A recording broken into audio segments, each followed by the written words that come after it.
नमस्कार दोस्तों, कल हमारी लोकसभा में महिला आरक्षण बिल 2023 प्रस्तुत किया गया था, जिसको हम एक और नाम से जानेंगे नारी शक्ति वंदन अधिनियम। महिलाओं को लोकसभा में, राज्यों की विधानसभाओं में आरक्षण देने से संबंधित है। बहुत बड़ा अपडेट है कल हमारी लोकसभा के अंदर। और कौन सी लोकसभा? हमारा जो नया संसद भवन बना है उसकी जो नई लोकसभा की बिल्डिंग है, उसमें कल पहली बैठक थी लोकसभा की। 19 सितंबर से हमारी लोकसभा नई बिल्डिंग में बैठ रही है और 19 सितंबर 2023 को महिलाओं को आरक्षण देने से संबंधित यह बिल इंट्रोड्यूस किया है हमारे कानून मंत्री अर्जुन राम मेघवाल ने। Arjun Ram Meghwal, union law minister of India, introduce the women reservation bill 2023 इन और लोकसभा। कौन से नंबर का बिल है ये? 128 नंबर का संविधान संशोधन विधेयक है ये। हमारे संविधान के अंदर जो हमारा संविधान है, कॉन्स्टिट्यूशन है, उस किताब के अंदर हमें चेंज करना है, उससे संबंधित बिल है। तो 128वें नंबर का बिल है। 128 कॉन्स्टिट्यूशनल अमेंडमेंट बिल 2023, ये रिलेटेड है महिलाओं को आरक्षण देने से संबंधित। 33% रिजर्वेशन दिया जाएगा महिलाओं को। तो इससे संबंधित सारे पहलुओं को हम समझेंगे कि कैसे दिया जाएगा, क्या प्रोसेस है पास होने का, कब से लागू होगा, कितने समय तक ये लागू रहेगा, एसटी/एससी का क्या प्रावधान किया गया है और किन किन लोगों को रिजर्वेशन दिया गया है। तो उन सभी बातों पर ध्यान देने से पहले हम एक बात समझ लेते हैं कि आरक्षण दिया जाएगा महिलाओं को, उससे पहले हम इसका इतिहास देख लेते हैं। तो महिलाओं को रिजर्वेशन से संबंधित हमारे देश में क्या है इतिहास? देखो, हमारे देश में पंचायत और नगर पालिकाओं में पहले से ही महिलाओं को 33% रिजर्वेशन है। 73वां संविधान संशोधन अधिनियम, 73वां संविधान संशोधन अधिनियम 1992 के आधार पर हमारी पंचायतों के अंदर महिलाओं को 33% रिजर्वेशन है। और एक नया अनुच्छेद इंट्रोड्यूस किया गया था, अनुच्छेद 243D। वैसे हमारी नगरपालिका, म्युनिसिपैलिटी में भी 74वां संविधान संशोधन अधिनियम के माध्यम से 33% रिजर्वेशन दिया जा चुका है और इसके लिए अनुच्छेद है 243T। तो 73वां संविधान संशोधन 1992 के आधार पर पंचायतों के अंदर महिलाओं को 33% रिजर्वेशन मिला हुआ है। अनुच्छेद 243D में इसका जिक्र है। और 74वें संविधान संशोधन अधिनियम 1992 के आधार पर जो नगरपालिका म्युनिसिपैलिटी होती है, इसमें महिलाओं को 33% रिजर्वेशन मिला हुआ है। इसका जिक्र अनुच्छेद 243T के अंदर। और ये किया गया था पीवी नरसिम्हा राव जी के टाइम पे, हमारे प्रधानमंत्री थे पीवी नरसिम्हा राव। तो ये जो हमारी लोकल बॉडीज है, स्थानीय प्राधिकरण है, पंचायत और नगरपालिका, वहां पर ऑलरेडी महिलाओं को 33% रिजर्वेशन मिला हुआ है। अब बात करते हैं कि लोकसभा में 33% आरक्षण या 1/3 आरक्षण कब कब इससे संबंधित बिल आया है, उसके बाद हम सारी बातें करेंगे। तो सबसे पहले है 81वां संविधान संशोधन अधिनियम, 81वां अमेंडमेंट बिल आया था 1996 में HD देवगौड़ा के टाइम पे हमारी लोकसभा में, लेकिन ये लोकसभा में पास नहीं हो पाया। ठीक है, तो ये बिल का बिल ही रह गया, ये कभी संविधान संशोधन बन ही नहीं पाया। उसके बाद 84वां अमेंडमेंट बिल आया है, 84 नंबर का, 1998 में अटल बिहारी वाजपेयी के टाइम पे। ये लोकसभा में लाया गया था, ये भी लोकसभा में लाया गया था, ये भी लोकसभा में लाया गया था, ये भी लोकसभा में पास नहीं हो पाया और ये भी लोकसभा में पास नहीं हो पाया। 11वीं लोकसभा तब तक खत्म हो चुकी थी, यहां पर 12वीं लोकसभा तक खत्म हो चुकी थी। उसके बाद में 85 संशोधन अधिनियम अमेंडमेंट बिल 1999 आता है। अटल बिहारी वाजपेयी की गवर्नमेंट आती है वापस 1999 में, लोकसभा में लाया गया, फिर से इसको बहुमत नहीं मिला, तो ये बिल का बिल ही रह गया, आगे बढ़ नहीं पाया। उसके बाद लेटेस्ट अगर हम बात करें तो लेटेस्ट आया है 108वां अमेंडमेंट बिल रिलेटेड टू महिलाओं को 33% रिजर्वेशन देने से संबंधित है, डॉक्टर मनमोहन सिंह के टाइम पे आया है। तो 81 नंबर का बिल 1996 में आया था, महिलाओं को 33% रिजर्वेशन से संबंधित, नहीं पास हो पाया है। फिर 84वां संशोधन बिल आया 1998 में, लोकसभा में महिलाओं को 33% रिजर्वेशन से संबंधित, ये भी पास नहीं हो पाया। उसके बाद 85 संशोधन अधिनियम आया 1999 में, अटल बिहारी वाजपेयी के टाइम पे, लोकसभा में महिलाओं को 33% रिजर्वेशन से संबंधित, ये भी पास नहीं हो पाया। और 108 नंबर का संशोधन बिल आया था 2008 में मनमोहन सिंह के टाइम पे। अब इस प्रोसेस को समझेंगे। ये 108वें नंबर का है ना, ये राज्यसभा में पास हो गया था लेकिन लोकसभा में पास नहीं हो पाया था। इसका थोड़ा डिटेल देखना। Women reservation bill the constitution 108 amendment 2008 introduce कब किया गया था इसको?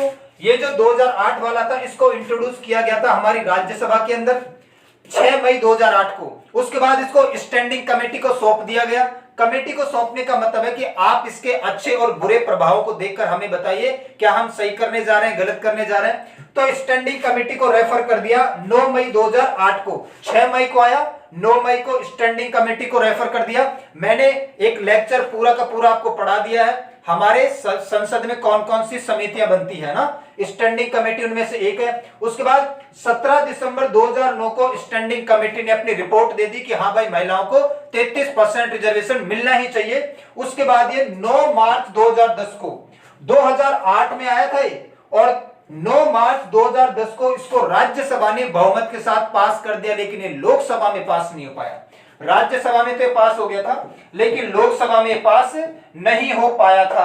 और अब अगर हम लेटेस्ट बात करें तो 128 नंबर का अब जो बिल आया है उसका नंबर कितना है, 128 संविधान संशोधन विधेयक 2023 इंट्रोड्यूस किया गया है बीजेपी गवर्नमेंट के द्वारा। अभी 19 सितंबर 2023 यानी कल हमारे कानून मंत्री अर्जुन राम मेघवाल के द्वारा, है ना। अब हम समझते हैं कि बिल क्या है, क्या क्या किया जाएगा। यह बिल संबंधित है लोकसभा के अंदर, हमारे जो संसद का निचला सदन है लोकसभा, राज्यों की विधानसभा और Delhi NCT Delhi national capital of Delhi की जो विधानसभा है यहां पर महिलाओं को 33% रिजर्वेशन दिया जाएगा। महिला सशक्तिकरण की बात की जाएगी, महिलाओं की भागीदारी बढ़ाई जाएगी, वुमेन एम्पावरमेंट को बढ़ावा दिया जाएगा, हिस्टोरिकल स्टेप हो जाएगा अगर ये बिल पास हो जाता है तो लोकसभा के अंदर महिलाओं को 33% रिजर्वेशन दिया जाएगा या 1/3 आरक्षण दिया जाएगा। राज्यों की विधानसभा में महिलाओं को 33% रिजर्वेशन दिया जाएगा और नेशनल कैपिटल दिल्ली में महिलाओं को विधानसभा में 33% रिजर्वेशन दिया जाएगा। यह इस बिल के द्वारा किया जाएगा। अब दिया कैसे जाएगा, हमारी लोकसभा की स्ट्रेंथ कितनी है, 543। 543 में अगर वर्तमान में हम देखें तो कितनी महिलाएं एमपी है, 78। 543 में से वर्तमान में जो लोकसभा चल रही है उसमें 78 महिलाएं मौजूद है। ये लगभग 14.5% है। हमारी लोकसभा का लगभग 14.5% है। होना कितना चाहिए, 33% करना है हमें इसे। तो 543 में से 78 महिलाएं मतलब 14.5% लोकसभा में महिलाओं की भागीदारी है, इसको हमें 33% करना है। अब यहां पर एक और बात है कि फिर एसटी एससी के रिजर्वेशन क्या क्या होगा, तो मैं आपको बताता हूं कि कैसे ये रिजर्वेशन दिया जाएगा। लोकसभा का 33% सीटें महिलाओं के लिए आरक्षित की जाएगी। तो समझ रहे इस बात को, अनुच्छेद 330 मैंने आपको बताया है कि एससी को रिजर्वेशन है। एससी को 84 सीटें लोकसभा में मिली हुई है और एसटी को 47 सीटें लोकसभा में मिली हुई है। तो लोकसभा के अंदर 543 में से 131 सीट किसकी है, एसटी और एससी के लिए रिजर्वेशन की हुई है। अनुसूचित जाति और अनुसूचित जनजाति के लिए आरक्षित की गई है। तो निकालना जरा रिजर्वेशन, 543 टोटल सीट है, इसमें से 131 सीट निकाल लो एसटी एससी की, कितनी बची, 412। अब 412 का 33% निकाल लो, 136 तो ये हो गए, है ना। उसके बाद एससी की सीट कितनी है, 84। 84 का 33% निकाल लो, 28 सीट यहां से आ गई। उसके बाद एसटी की कितनी सीट है, 47। 47 का 33% निकाल लो, 16 यहां से आ गई। तो 136, 28 और 16 जब आप जोड़ोगे तो लगभग 180 सीटें निकल के आएंगी। तो भविष्य में अगर ये बिल पास हो जाता है, ये अधिनियम बन जाता है, तो 543 में से आपको 180 सीटें महिलाओं की मिलेगी। 180 सीटों पर महिलाओं की भागीदारी दिखाई देगी आपको लोकसभा में। तो कुछ भी नहीं करना है, सिंपल 543 में से पहले एसटी एससी की सीट घटा लो, कितनी बची, 412 बची। इसका 33% 136 तो ये हो गए, और एससी का 33% अलग निकाल लो, एसटी का 33% अलग निकाल लो, तीनों को आप जोड़ोगे तो 180 महिलाओं की सीट आराम से आ जाएगी। अब हम बात करते हैं कि इस बिल का ड्यूरेशन कितना है। 15 साल तक ये बिल लागू हो जाएगा। 15 साल तक महिलाओं को 33% आरक्षण मिल जाएगा अगर ये बिल लागू हो जाता है। लेकिन सबसे बड़ी दिक्कत क्या है इस बिल को लागू करने के लिए, वो है डिलिमिटेशन या परिसीमन। आपको पता है कि अटल बिहारी वाजपेयी के टाइम पे एक संविधान संशोधन किया गया था, 84वां संविधान संशोधन अधिनियम 2002 अटल बिहारी वाजपेयी के द्वारा किया गया था। और इसमें कहा गया था कि 2026 तक लोकसभा की स्ट्रेंथ को नहीं छेड़ा जाएगा। 2026 तक सीमाओं को, बाउंड्री को, भारत राज्य की जो बाउंड्री है, जो आपके निर्वाचन क्षेत्र होते हैं, जो जिले हैं, इनकी सीमाओं को बिल्कुल भी नहीं छेड़ा जाएगा। तो यह कहा गया कि 84वां संविधान संशोधन 2002 के द्वारा कि 2026 तक डिलिमिटेशन नहीं किया जाएगा, परिसीमन नहीं किया जाएगा, बाउंड्री को नहीं छेड़ा जाएगा, सीमाओं को फेरबदल नहीं किया जाएगा। अब 2026 आने वाला है, तो इससे पहले एक और दिक्कत है, अभी 2021 का सेंसस भी नहीं आया, 2021 की जनगणना का डेटा भी नहीं आया।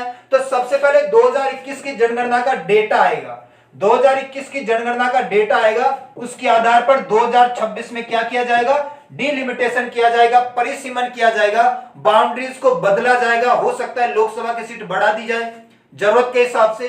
तो अभी 2021 का जनगणना का डेटा आएगा, उसके बाद 2026 में डिलिमिटेशन होगा, परिसीमन होगा, हमारी बाउंड्रीज को फेरबदल किया जाएगा, घटाया बढ़ाया जाएगा, हो सकता है लोकसभा की सीटें बढ़ाए भी जाए, उसके बाद ही इसको लागू किया जाएगा। तो मतलब ये वाला जो 2024 का लोकसभा इलेक्शन है, ये तो गया, इसमें तो ये नहीं लागू किया जाएगा। अगर पास हो जाएगा तो इसको लागू किया जाएगा फिर अगली लोकसभा। अगली लोकसभा का चुनाव कब होगा, 2029 में। तो अगली लोकसभा का चुनाव जब 2019 में होगा ना, तभी इसको लागू किया जाएगा, पास होने के बाद। पहली बात तो यही है कि ये पास होगा। पहले पास होने के लिए क्या चाहिए, प्रोसेस क्या है, प्रोसेस सिंपल है, विशेष बहुमत होना चाहिए। हमारी संसद के जो दोनों सदन है, एक लोकसभा और एक राज्यसभा, इसमें विशेष बहुमत चाहिए प्रेजेंट वोटिंग का। जितने भी लोग प्रेजेंट होंगे लोकसभा में, प्रेजेंट होंगे जितने भी लोग, उनका 2/3 विशेष बहुमत, प्रभावी बहुमत, सामान्य बहुमत, पूर्ण बहुमत, 4 प्रकार के बहुमत मैं आपको बता चुका हूं, है ना। वो वीडियो जल्दी अपलोड कर दिया जाएगा यूट्यूब पे आपके लिए। तो 2/3 लोकसभा की स्ट्रेंथ का 2/3, यहां राज्यसभा की स्ट्रेंथ का 2/3 हमें यहां पर बहुमत चाहिए। और दूसरा, राज्यों से सामान्य बहुमत चाहिए। जितने भी राज्य हैं भारत राज्य में, उसमें से 50% से ज्यादा राज्यों की सहमति होनी चाहिए। Consent of more than 50% state, तो 28 राज्य है ना, तो कम से कम 15 राज्यों से हमें अनुमति मिलनी चाहिए। तो संविधान संशोधन करने का प्रोसेस यही है भारत देश में। भारत देश में संविधान संशोधन जब किया जाता है, भारत में कॉन्स्टिट्यूशन या संविधान की किताब में जब फेरबदल किया जाता है, तो पहले तो विशेष बहुमत चाहिए। विशेष बहुमत का मतलब है दोनों सदनों में 2/3 का विशेष बहुमत चाहिए, प्रेजेंट वोटिंग का, और फिर 50% से ज्यादा राज्यों की सहमति भी होनी चाहिए, तब जाकर ये पास हो पाएगा। तो अभी तो बिल इंट्रोड्यूस किया गया है कल, अब आगे का प्रोसेस हो सकता है कि ये स्टैंडिंग कमेटी को ट्रांसफर कर दिया जाए, स्टैंडिंग कमेटी अपनी रिपोर्ट देगी, उसके बाद ये दोनों सदनों में पास होगा। तो थोड़ा लंबा चौड़ा है प्रोसेस। तो महिला सशक्तिकरण से संबंधित ये अच्छा स्टेप है। पंचायतों में और नगरपालिका में पहले हमने 33% रिजर्वेशन दे दिया है, यहां पर भी अगर लोकसभा में और राज्यों की विधानसभा में रिजर्वेशन मिल जाता है तो महिलाओं की भागीदारी बढ़ने वाली है। तो आज के लिए इतना ही करते हैं, मिलते हैं नेक्स्ट क्लास में, तब तक के सभी को धन्यवाद।